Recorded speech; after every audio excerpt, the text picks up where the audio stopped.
Itérative des stratégies faiblement dominées. Déjà, le prérequis ici pour résoudre cet exercice, c'est de comprendre qu'est-ce qu'une stratégie faiblement dominée. Donc, on va prendre comme exemple un joueur 1 ayant une stratégie A et une stratégie B, et un joueur 2 ayant une stratégie C et une stratégie D. On dira que la stratégie A domine strictement la stratégie B quand il est toujours préférable pour le joueur 1 de jouer A à jouer B. Donc c'est inintéressant de jouer B puisque son gain sera toujours supérieur grâce à A. On illustre ça. Le gain du joueur 1 quand il joue A et que le joueur 2 joue C est supérieur au gain quand le joueur 1 joue B et le joueur 2 joue C. Et le gain du joueur 1 quand il joue A et que le joueur 2 joue D doit être strictement supérieur au gain du joueur 1 quand le joueur 1 joue B et le joueur 2 joue D. Quand on là c'est strictement, donc c'est toujours plus intéressant. Donc jamais, ça n'a aucun intérêt de jouer B puisque je gagne mieux quand je joue A. Quelle que soit la stratégie que choisira le joueur 2. Maintenant on va voir la dominance faible. On aura par exemple ou égal ici, c'est-à-dire que c'est plus intéressant de jouer A que de jouer B quand le joueur 2 joue C, et on est indifférent. On aura par exemple le même gain ici. Par exemple, si le gain est égal à 2 ici, est égal à 2 ici, elle est égal à 3, elle est égal à 1. Donc c'est plus intéressant. On n'a rien à perdre à jouer tout le temps A, puisque de toutes les manières, dans le cas où le joueur 2 jouera D, on aura le même gain, c'est-à-dire de 2. Bon, on va commencer l'exercice. Je pense que ce sera plus clair grâce à l'exercice. Donc déjà, qu'est-ce qu'on fait? On pose le joueur 1. Quelles sont les stratégies du joueur 1? La stratégie A, la stratégie B et la stratégie C.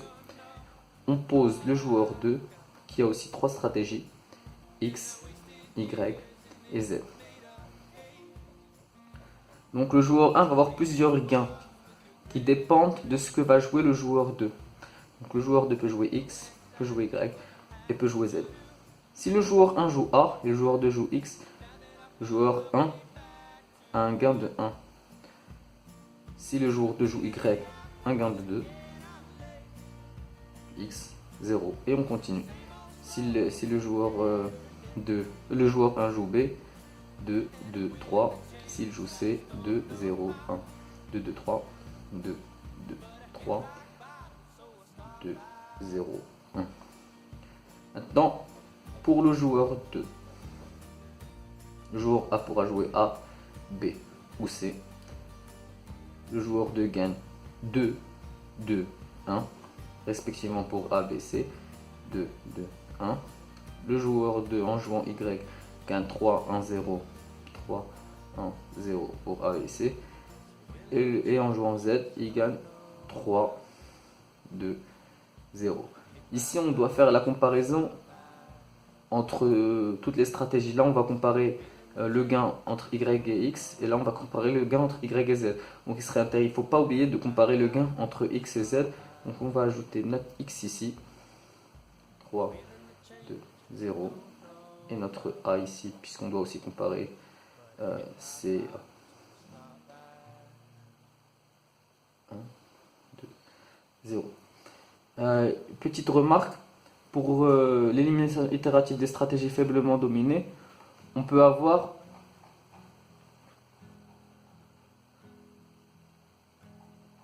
on peut obtenir des profils différents lorsqu'on choisit des ordres différents pour l'élimination itérative de stratégies faiblement dominées. Donc ça va dépendre de par où on va commencer. Pardon, ici c'est 2, 2, 1. Donc on commence. Déjà la première étape c'est de mettre nos inégalités, nos signes d'inégalité là. Donc là c'est supérieur strictement, ça c'est supérieur ou égal, ça c'est supérieur strictement, ça c'est supérieur ou égal, c'est supérieur strictement, et c'est supérieur strictement. Là c'est supérieur strictement, strictement, et strictement, c'est inférieur strictement. Là c'est strict, strict, strict. Là c'est ou égal, strict, égal, c'est strict, ou égal, et strict. Donc on est bon. Attention aussi à une autre hypothèse. Pour résoudre ce type d'exercice, il faut prendre en considération deux hypothèses. Un joueur rationnel ne jouera jamais de stratégie strictement dominée et jouera à coup sûr une stratégie strictement dominante si elle existe, et alors elle est unique, et ne perd rien à jouer une stratégie dominante. Donc, et puis il faut aussi savoir que les deux joueurs sont rationnels, c'est-à-dire que le raisonnement qu'on va faire pour un des joueurs, l'autre joueur l'a aussi fait. Donc quand on éliminera une stratégie du joueur 1, c'est-à-dire que le joueur 1 ne jouera jamais une de ces stratégies, eh bien le joueur 2 le sait et il va aussi l'éliminer pour pouvoir continuer l'algorithme. Donc commençons par exemple par le joueur 1. Donc là on remarque que le joueur 1, que la stratégie B du joueur 1 domine faiblement la stratégie A du joueur 1. Puisque, regardez, ici, si le joueur 2 joue X, il est préférable, le joueur 1 jouera B, puisque 2, il gagne 2 à jouer B et 1 à jouer A. Si le joueur 2 joue Y, il n'a rien à perdre, il s'en fiche, c'est la même chose. Il est indifférent, il peut jouer A ou B, ce sera la même chose. Et si le joueur 2 joue Z, il a intérêt à jouer B parce qu'il aura un meilleur gain, 3 contre 0. Donc là on peut dire que B domine faiblement A.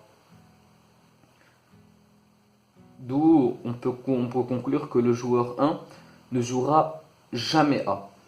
Il jouera entre jouer A et jouer B, il préférera toujours jouer B. Donc il ne jouera jamais A, on peut l'éliminer. Et attention, et on va aussi l'éliminer d'ici. On continue.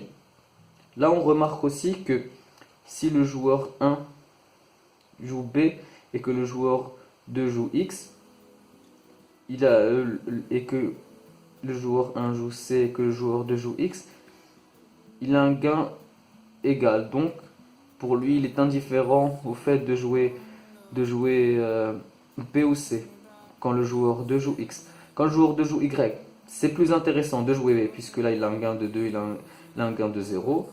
Et quand le joueur 2 joue Z, c'est plus intéressant pour le joueur 1 de jouer B que de jouer C. Donc là aussi on a une dominance faible. Donc on peut éliminer C. On élimine C. Et là qu'est-ce qu'on conclut? On conclut que le joueur 1 jouera toujours B. Il n'a aucun intérêt à jouer ces deux autres stratégies. Donc il jouera toujours B. Donc il jouera toujours B. Donc ces cas n'apparaîtront jamais. Maintenant on va voir pour le joueur 2. Pour le joueur 2, on remarque qu'en fait, Y est inférieur. Quand le joueur 1 joue B, le joueur 2 n'a aucun intérêt à jouer Y parce qu'elle est strictement dominée. Donc il ne jouera jamais Y. Et il a le même gain quand il joue Z ou quand il joue X. On peut éliminer Y. Et là on élimine Y. Donc on remarque que le joueur 1 jouera toujours B et que le joueur 2 jouera soit X, soit Z.